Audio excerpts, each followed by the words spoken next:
எல்லாருக்கும் வணக்கம். இது உங்க வாய்ஸ் ஆஃப் தமிழ். போன எபிசோட்ல அந்த லேடி சொல்றாங்க, நம்ம ரிச்ன்றது ஹீரோயினிக்கு தெரியக்கூடாது, அவங்க சொன்னதை மறந்துட்டீங்களா அப்படின்ற மாதிரி சொல்றாங்க. அதுக்கப்புறம் என்ன ஆச்சுன்ட்டு இந்த எபிசோட்ல பார்க்கலாம். ஹீரோயினிய அவங்களோட அம்மா ரூமுக்கு கூட்டிட்டு போய் காமிக்கிறாங்க. இங்கதான் நீ தங்க போற, இதுதான் உங்க அம்மாவோட ரூம், இங்கதான் உங்க அம்மா தங்கிட்டு இருந்தாங்க, இப்ப நீ தங்க போற அப்படின்ட்டு பாட்டி பேசிட்டு இருக்கும் போது அங்க இருக்க அந்த கேலிகிராஃபியோட பெண் எடுத்து பார்க்கும்போது ஹீரோயினியோட பாட்டி, நான் ரொம்ப ஸ்ட்ரிக்ட், உனக்கு இங்கேருந்து போகணும்னா எப்பயே சொல்லிடு, அப்புறம் இங்கே ஏன் இருக்கேன்னு சொல்லிட்டு ரெக்ரெட் பண்ணாத அப்படின்ற மாதிரி சொன்னோன்னே ஹீரோயினிக்கு போன ஜென்மத்தில் நடந்ததெல்லாம் ஞாபகம் வருது. அவங்களோட ஸ்டெப் மதர் எப்படியெல்லாம் அவளை குடும்பம் பத்தினா என்னெல்லாம் நடந்துச்சு எல்லாத்தையுமே ஹீரோயினி யோசிச்சு பார்க்குறா. அந்த டைம் கரெக்டாக ஹீரோயினியோட தங்கச்சி கால் பண்ணுவா. அப்பா தயவு செஞ்சு எனக்கு கூட்டிகிட்டு போங்க, என்ன இங்கே இந்த பாட்டி படின்னு சொல்லிட்டு உயிரை வாங்கிட்டு இருக்காங்க அப்படின்னு சொல்லும் போது அவங்க அப்பா, இது ரொம்ப லேட்டு கண்ணா, நீ தானே உங்க பாட்டி கூட போறேன்னு சொன்ன, நீ அனுபவி அப்படின்னு சொல்லிட்டு போனை கட் பண்ணிடுறாங்க. அப்ப அங்க இருக்க ஹீரோயினி கிட்ட, படிக்கிறதா என்னதான் படிச்சாலுமே எப்படி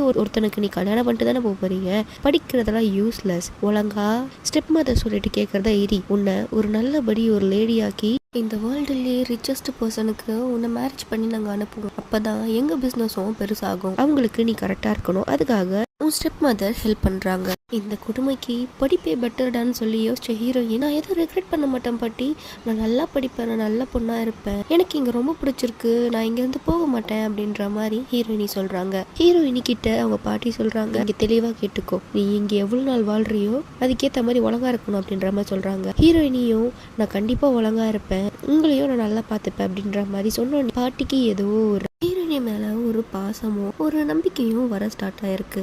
ஹீரோயினியும் ரொம்ப படிக்க ஆரம்பிக்கிறாங்க. இதை பார்த்த பாட்டி அவங்களுக்கு ஃபுட் எடுத்துட்டு வந்து வைக்கிறது, ட்ரெஸ் வாங்கி கொடுக்கறது, ஹீரோயினி பாட்டிக்கு ஏற்ற மாதிரி இருக்கிறதுனால பாட்டிக்கும் ஹீரோயினியை ரொம்ப பிடிக்க ஆரம்பிக்குது. ஒரு நாள் ஹீரோயினி படிச்சுட்டு இருக்கும் போதே தூங்கிடுறாங்க. அப்ப பாட்டி அங்க இருந்த டேபிளை தட்டும் போது ஹீரோயினி, ஐயோ என்னை மன்னிச்சிடுங்க, நான் எதுவும் பண்ணல, நான் கண்டிப்பா அதை திருத்திக்கிறேன், நடிக்காதீங்கன்னு சொல்லிட்டு ஒரு மாதிரி பதறிட்டு எழுந்துறாங்க. அப்ப ஹீரோயினியோட பாட்டி கேட்குறாங்க, ஏன் பதற, நான் உன்னை அடிக்கவே இல்லையே, இதுக்கு முன்னாடி உன்னை யாருன்னா அடிச்சிருக்காங்களா அப்படின்னு சொல்லி கேட்குறாங்க. அதோட இந்த எபிசோட் முடியுது. அதுக்கப்புறம் என்னாச்சு நெக்ஸ்ட் எபிசோட்ல பார்க்கலாம்.